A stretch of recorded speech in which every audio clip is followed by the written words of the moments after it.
sur les pistes de Courchevel et on va essayer de ne pas tomber. En hiver, surtout en altitude, skincare et suncare sont obligatoires. Les rayons UV sont plus puissants et responsables de 80% des signes de l'âge. Heureusement, je suis avec Lancaster, pionnier depuis près de 80 ans de la réparation contre le photovieillissement, mais aussi de la protection solaire. Des formules cliniquement testées et des textures hyper sensorielles. Regardez cette peau.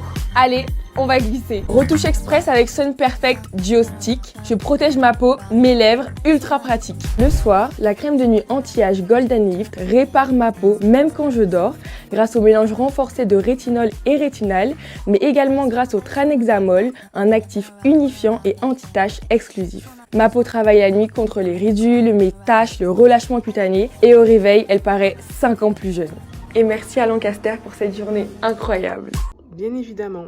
Alors ça, c'est vraiment le gros problème des pubs, crème de jeunesse, anti-vieillissement et tout le toin-toin. Disclaimer, je n'ai rien contre Miranda Cindy, je crois que c'est une Miss France ou je sais plus quoi. Elle fait super bien le taf, la pub est super jolie, la mannequin est canonissime, il n'y a rien à dire, mais alors le discours, je vous explique pourquoi. Déjà, en France, en Europe, on a tendance à faire des pubs crème jeunesse, anti-vieillissement, anti-rides, et UVA, UVB avec des égéries qui en général ont moins de 40 ans, et d'ailleurs je suis gentille pour pas dire moins de 30 ans, donc des femmes qui a priori n'ont pas du tout de signe de vieillissement et pour qui finalement ces crèmes ne vont servir à rien, parce qu'à cet âge-là c'est plutôt une bonne hygiène de vie et des bons produits hydratants, nutrition. Mais là en plus, et là je suis désolée, je trouve encore plus que c'est pas une bonne idée de prendre des jeunes femmes noires pour des crèmes jeunesse anti-vieillissement.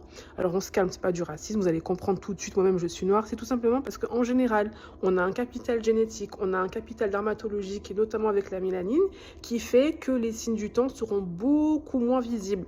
C'est une généralité, il y a bien évidemment des exceptions, il n'y a pas de souci, c'est pas pour dire qu'on a la meilleure peau, mais c'est pour dire que prendre une jeune femme martiniquaise de 25-26 ans pour la publicité d'une crème jeunesse anti-vieillissement UVA, UVB à la montagne qui te dit que c'est son capital jeunesse qui est préservé, qu'elle se réveille avec moins de 5 ans et que ça permet de diminuer les signes du temps, mais c'est pas crédible du tout. À la limite, mettez une Lipita Nyong'o.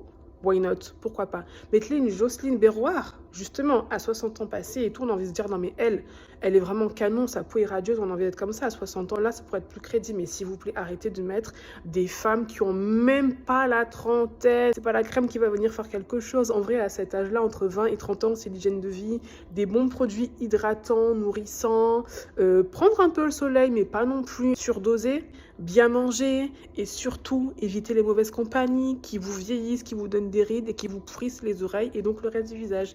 C'est à Cindy Miranda, mais s'il vous plaît de grâce, revoyez vos pubs sur les crèmes jeunesse. Bisous!